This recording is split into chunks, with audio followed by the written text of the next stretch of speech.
What's going on, everybody? Welcome to an advanced review of Mindset #1 from writer Zack Kaplan, artist John J. Pearson, on letters, one of our favorites, Hassan Otsmane-Elhaou. We got this heater from Vault Comics dropping Wednesday, June the 29th, issue number 1. Very, very much anticipated, man. We're here. We're excited. We're talking mindset with you guys. How's it going, you guys? How you guys doing today? Doing great. Yeah. Not too shabby, huh? Not too shabby. Okay. You excited to talk a little bit of mindset? What's going on? I don't know. Are you telling me to be excited about talking about mindset? No, I'm saying because of the book, because of the content of the book. Like, are you influencing me? I like what you did. Okay. Ooh, the powers, eh? Mm-hmm. Influence. Mm-hmm. That way. Maybe. Speaking of, so folks, we're here to talk about Mindset, a sci-fi techno thriller set in Silicon Valley. The premise of this one here, we got a ragtag group of Stanford students who, I guess you want to say, maybe accidentally discovered mind control, a form of mind control. They create this app called Mindset. Mindset. This app. Here's the funny part. Here's the kicker. Mm-hmm. It's an app that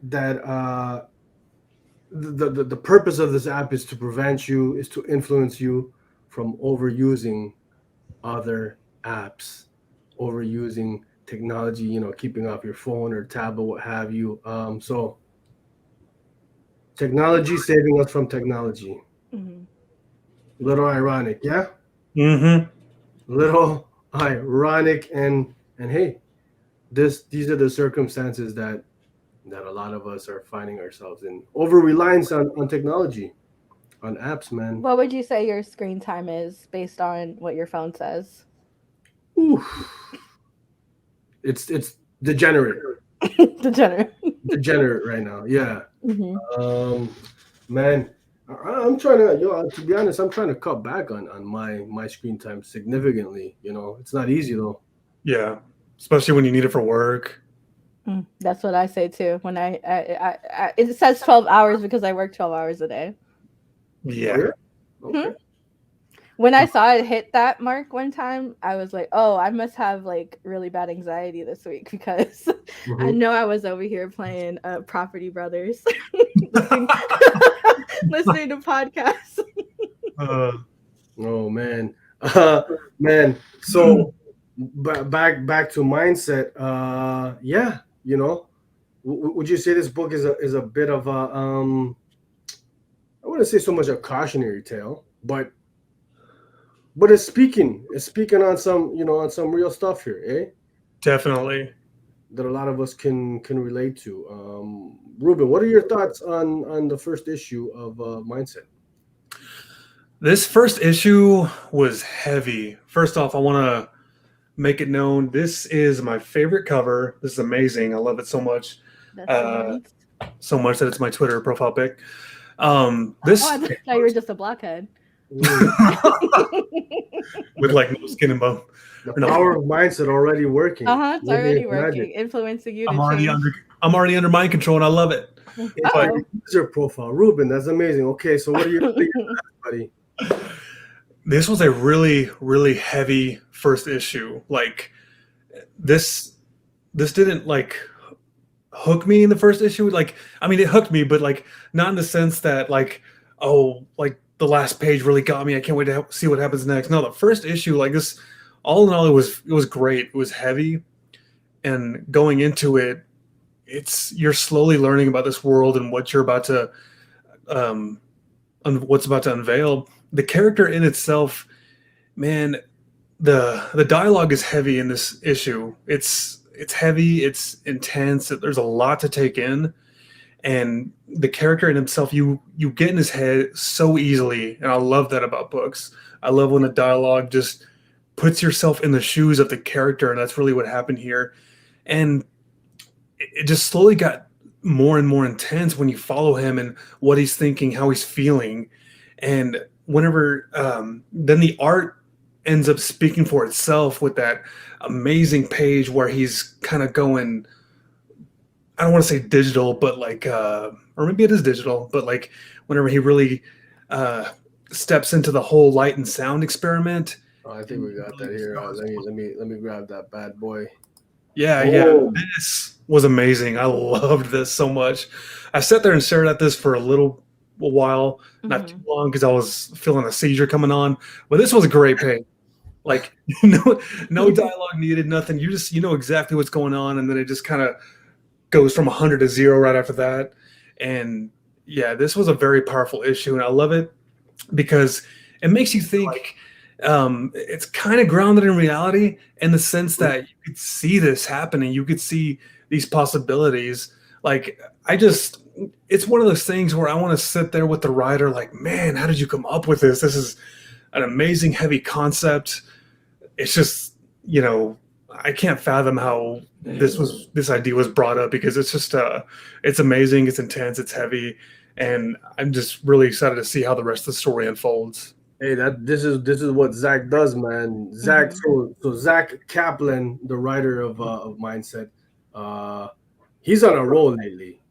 He's on a roll. What does he put out lately? Metal Society. Breakout. One of my current favorites, Breakout. Mm-hmm. He's like the sci-fi master right now. No, my personal favorite, During the Future, Aftershock. Get it together. We want to see that volume 2. I want to see a volume 2. Yes, absolutely. We digress, though. We digress. But yeah, he's really he's crushing the sci-fi genre right now, and Mindset is another, I think, certified hit. Not only Zach, we got John Pearson on art, man, and I don't even know, to be honest. I don't have the words to describe just how incredible this artwork is in this one, man. I think, Al, what did you say? You said, I mean, if there was no text, no dialogue. I would just buy a series of images. Yes. A collection of images based on something he heard or overheard a conversation of. And the texture and the scratching in the art, like it's phenomenal. Like this right here, mural. Make it a mural. This is gorgeous. Honestly. And even without context, if you didn't know that he was falling off of something, it's like there's so many layers of symbolism in this. It's outrageous. I agree. Like, books like this, after reading it, I can't see the art style going in any other direction. This was excellent. It really helped with that psychedelic, kind of existential feel to it. To the nitty gritty of the plot, what's going on, what thoughts are going through the character's head. The art just really complements the context of the book, and it makes you just kind of step back and look at the world that the artist drew up, created, and it's insane. And that's what I love about books. Whenever you know that the writer and artist are a match made in heaven for the story. And that's him specifically. With his work in Department of Truth, he did issue 14, the one about L. Ron Hubbard. And I love Simmons. I love all the other guest artists in that arc, but nobody touched his work on that issue. Single-handedly, one of the finest issues in the series, and nobody else could do that, like eccentric, like trippy, like vibe he did for that story, like not to be touched. So when I heard he was doing this book, especially with Zach, I was like, oh, this is about to be a treat. An absolute treat. From the opening page, I believe, is this the opening page? I think so. We got our main character, Ben Sharp, and I think, first of all, this is a reverse murder mystery. We know the killer, we know the victim, but the circumstances are so extraordinary that it's, in like the simplest of terms, a mystery. and he's convincing them because I mean, look how stressed he is. He's sweaty. he's upset.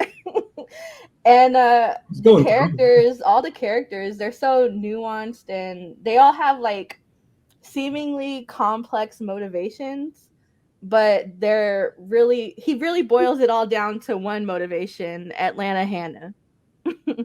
And then backpedals and is like, well, she's not the reason. Okay, it's my fault. But listen, hear me out. It's kind of her fault. Always about a girl, though. Isn't it always about a girl? Do we have Atlanta? There she goes. Her Atlanta Hannah, and not feeling platinum blonde hair. The hoops.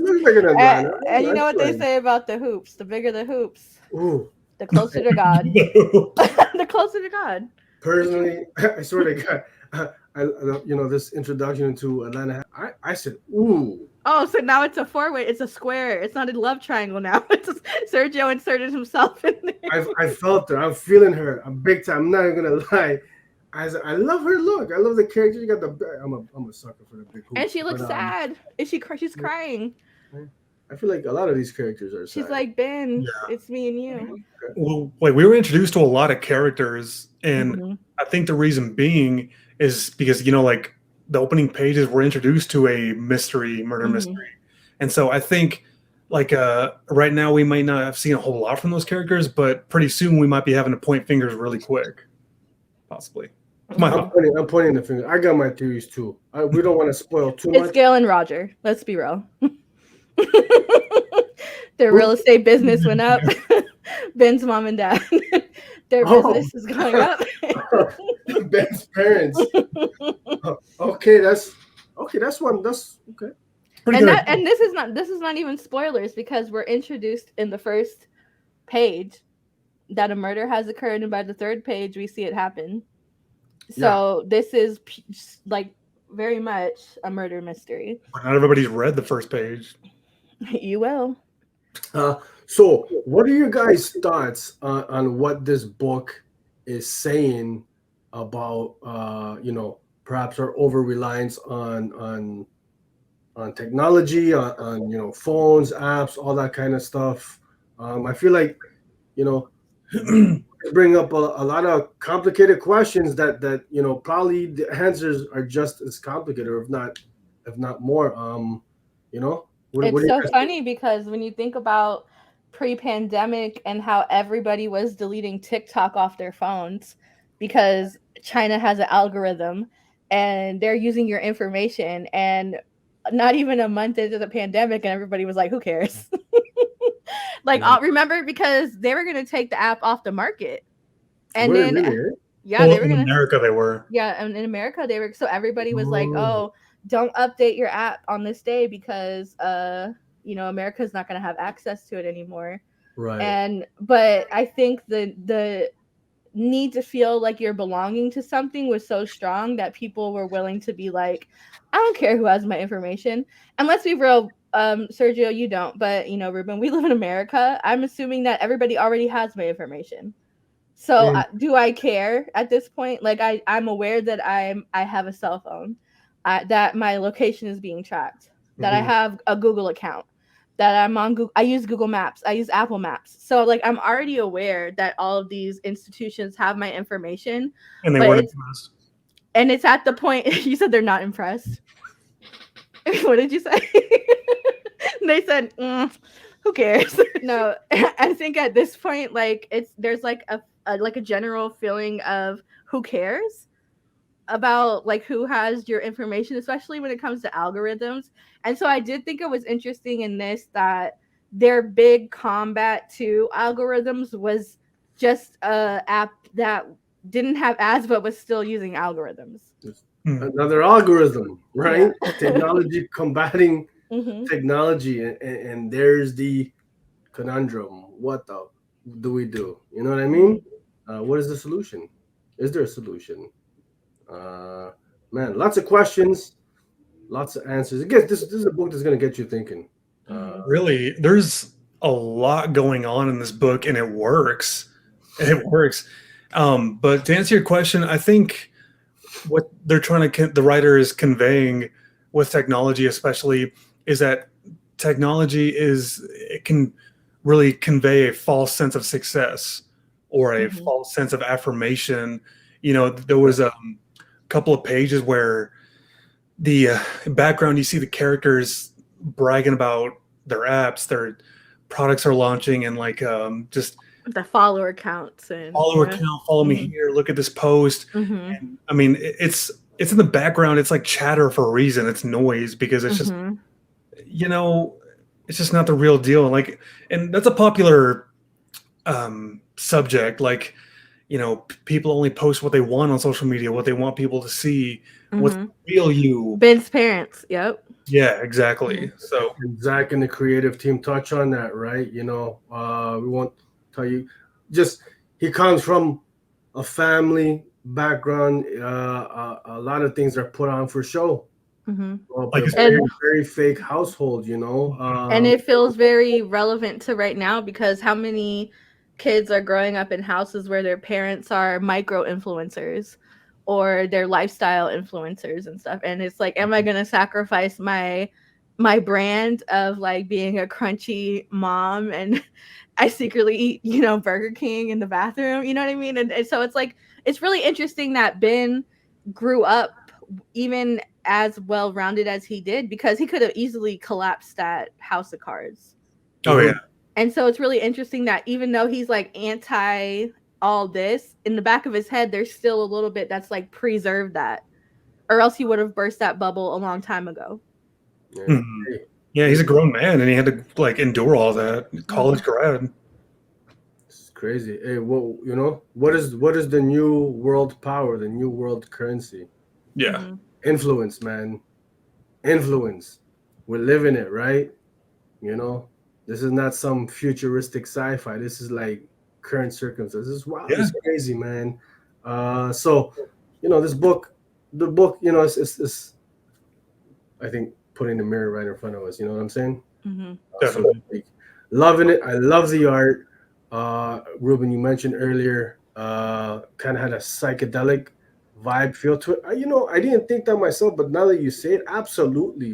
Because even though a lot of John Pearson's, a lot of the color is, have you noticed, is dark, but then it's also, you've got these almost neons, right, throughout. It really kind of gives it that psychedelic down the rabbit hole kind of feel and vibe.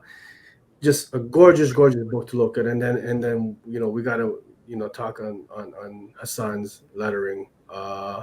As always, it never gets in the way. It just adds to the storytelling, complements it. I like the little squiggly tails, or Which I think lends to the voice of the book, because with all of the different narrators or who's speaking, Yeah. and the times and stuff, like pointing out like her, like I could see that like cinematically playing out, and like, oh, here's Atlanta's entrance, you know what I mean?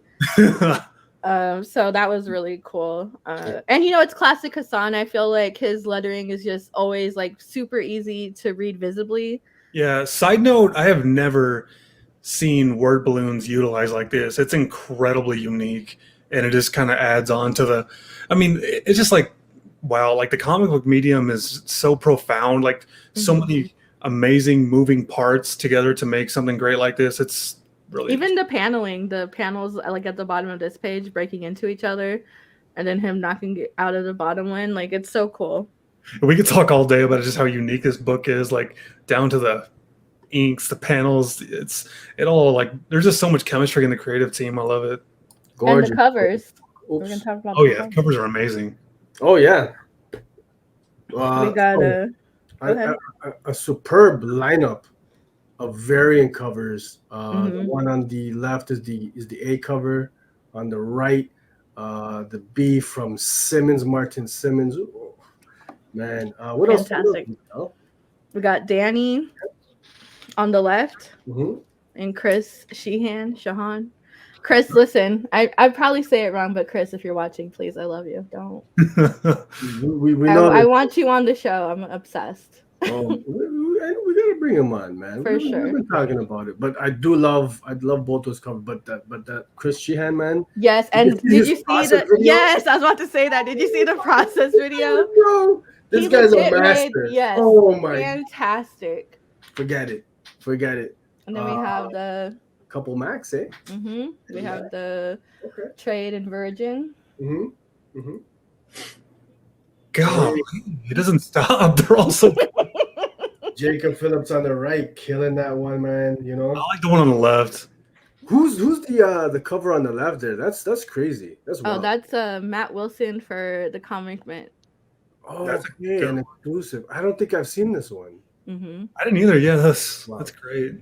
I'm Hopefully And we have the I like this. Mindset, the gift that keeps on giving. Hey, this one here is from Liana Kangas, I believe. okay. Oh, I love her work. I've gone out of my way to get some of her stuff off of some Kickstarters lately.